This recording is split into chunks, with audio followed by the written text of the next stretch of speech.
मचाए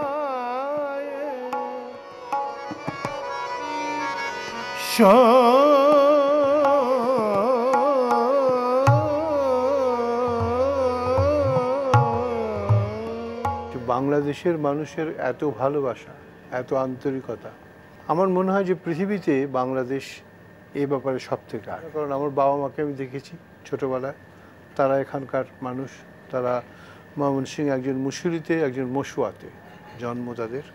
আমি তো শিখেছি জন্ম থেকে, প্রায় 2 বছর বয়স থেকে বাবার কাছে শিখেছি, 4 বছর বয়স থেকে পান্নালাল সামন্তের কাছে শিখেছি, তারপর কানাই দাস বৈরাগী, মানে এক গুরু তার গুরুর কাছে নিয়ে গেছেন, তার গুরু তার গুরুর কাছে নিয়ে গেছেন। পান্নালাল সামন্ত মহাশয়ের গুরু কানাই দাস বৈরাগী, কানাই দাস বৈরাগী মহাশয়ের গুরু জ্ঞানপ্রকাশ ঘোষ, তিনি আমাকে নিয়ে গেছেন ওস্তাদ মনোয়ার খাসের কাছে, নাড়া বাঁধিয়েছেন। সেইখানে আমি শিখেছি, 25 বছর ওনার কাছে নাড়া বাঁধা অবস্থায় শিখেছি। তাছাড়া আমি ডক্টর অমিয় রঞ্জন বন্দ্যোপাধ্যায়ের কাছে শিখেছি। এইগুলো কলেজ লাইফ অবধি আমার একেবারে মানে বাধা ধরা, সপ্তাহে একদিন করে যেরকম গান শেখা হয় সেইভাবে হয়েছে। কিন্তু গান শেখা সত্যিকারের যেটা চিন্তা দিয়ে বিশ্লেষণ করা, সেটা আমাকে শিখিয়েছেন গুরু জ্ঞানপ্রকাশ ঘোষ, এবং তার প্রকাশ হয়েছে আইটিসি এসআরএতে। আইটিসি সঙ্গীত রিসার্চ একাডেমিতে এসে আমি হীরাবাই বড়দকর, লতাফত হোসেন খান, নিবৃত্তি বুয়াসার নায়ক, আমি সবার নামে কান ধরছি কারণ এর প্রত্যেকের কাছেই উস্তাদ নিসার হোসেন খাঁ সাহেব, উস্তাদ ইশতিয়াক হোসেন খাঁ সাহেব, ভিজি যোগ, ধ্রুবতারা যোশী, এরা সব যুক্ত ছিলেন আইটিসিএসের সঙ্গে, রায়চাঁদ বড়াল, এদের প্রত্যেকের কাছে শিখেছি। আমি আমার গুরুদের মধ্যে উস্তাদ আলী আকবর খাঁ সাহেবের কথাটা বলিনি, আমি ওনার কাছেও কিন্তু শিখেছি।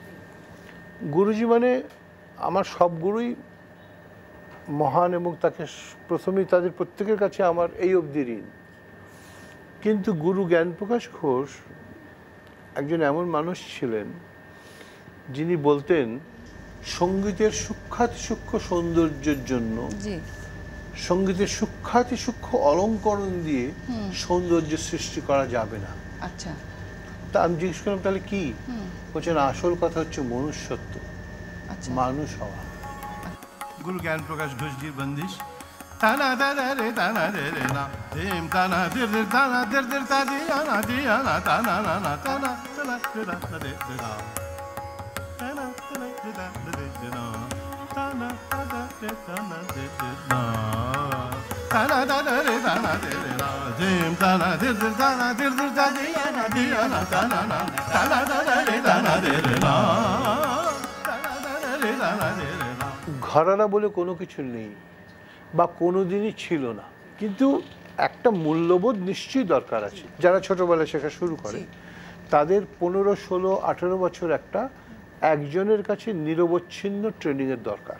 সেটা বলবো যে ঢাকাতে যে আন্তরিকতার সঙ্গে রাগ সঙ্গীত শোনবার জন্য কালকে একদম চুপ সাইলেন্ট মানুষেরা ছিলেন, শেষ পর্যন্ত বসেছিলেন, একটি মানুষ ওঠেননি।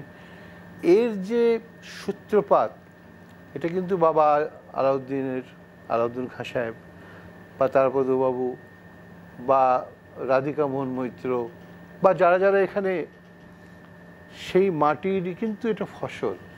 এটা কিন্তু একটা হঠাৎ করে একটা উইদাউট ট্র্যাডিশন একটা জিনিস তৈরি হয় না। আইটিসি সঙ্গীত রিসার্চ একাডেমি এবং বেঙ্গল ফাউন্ডেশনের মিলিত এই প্রচেষ্টা, এখানে যে একাডেমি তৈরি হচ্ছে, যেখানে সঙ্গীত রিসার্চ একাডেমির সিনিয়র গুরুদের মধ্যে মাথুর সাহেব বলেছেন আমাকে এবং উল্লাসজিকে একটু বেশি দেখাশোনা করতে। ন্যাচারালি আমার দেখাশোনাটা আরও বেশি করতে হবে। আর আমার আরেকটা বড় কাজ হচ্ছে বিভিন্ন জেলায় জেলায় গিয়ে ট্যালেন্ট হান্ট করা, ট্যালেন্টেড ছেলে মেয়েদের জন্য, এবং যারা নাকি ফিনান্সিয়ালি চ্যালেঞ্জড তাদের জন্য তো একটা ব্যবস্থা থাকা উচিত। সেইটা বেঙ্গল ফাউন্ডেশন আমাদের আবুল খায়ের ভাই করছেন, এবং I am really grateful for that. I am really grateful to him.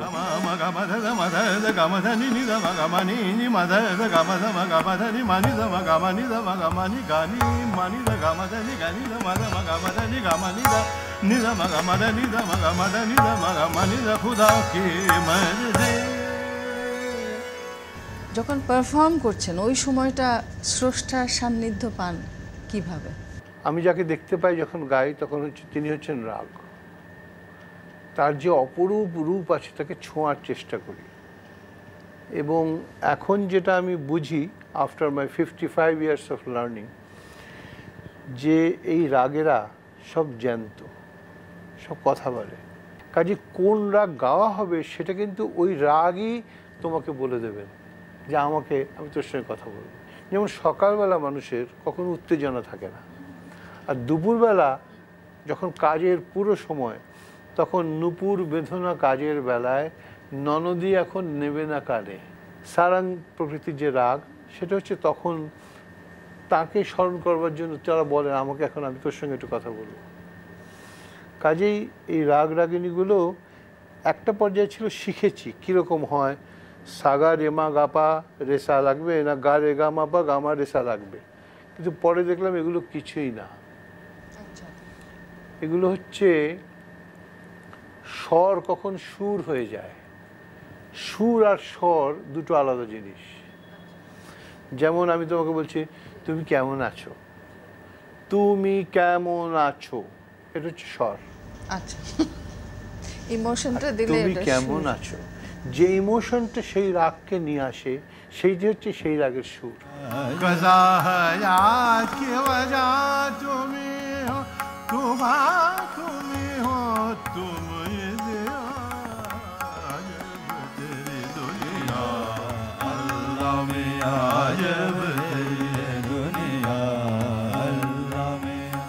নদীমাতৃক দেশ তো প্রথমেই তো ভাটিয়ালি, যেটা নদীতে মাঝিরা উদাত্ত কণ্ঠে গান, সেটা তো অন্য কোথাও থাকাই সম্ভব না, তো বাস্তব। আর লোকসঙ্গীত তো মাটি থেকে জন্ম হয়েছে, এবং সমস্ত রাগ সঙ্গীতের উৎস হচ্ছে লোকসঙ্গীত। যে বিলাবল নামে যে প্রথম রাগ সঙ্গীতের প্রথম ঠাট রাগটি বলুন বা প্রথম মূল রাগটি, সেটা কিন্তু বাংলার অবদান। এই যে কীর্তন,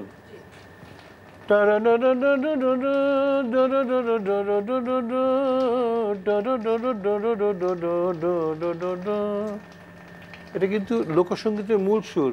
এটা কিন্তু সব শুদ্ধ স্বর দিয়ে, গামা পাদা সা সা সা নি সা নি দা পা নি সা দা নি পা নি দা পা মা দা পা মা গা রে গা মা পা পা পা পা দা মা মা দা পা পা দা মা মা পা মা গা রে গা মা পা।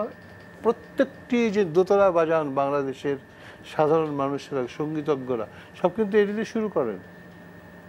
এটা পৃথিবীকে শিখিয়েছেন বাংলাদেশ। বাংলাদেশ মানে আমি শুধুমাত্র বাংলাদেশ থেকে বিভক্ত করছি না, এটা বাংলার অবদান। এবং এর সঙ্গে সংমিশ্রণে কিন্তু খামাজ এবং কল্যাণ, এই দুটো রাগ পাওয়া গেছে। একটা তো কোমলনীর স্পর্শ আছে, আর একটা তীব্রমার স্পর্শ আছে, তীব্রমা আছে, বাকি সব শুদ্ধ। বিলাবলে শুদ্ধ সবই, নেই তাতে সংশয়। সেই রাগে মা করি হলে কল্যাণ রাগ হয়। খামবাজকে চেনা সহজ, নিজে কোমল হলে। আর সবই সব শুদ্ধ থাকে যেমন বিলাবলে। এই ছন্দ করে এই বাচ্চাদের কবিতা করে শেখাই।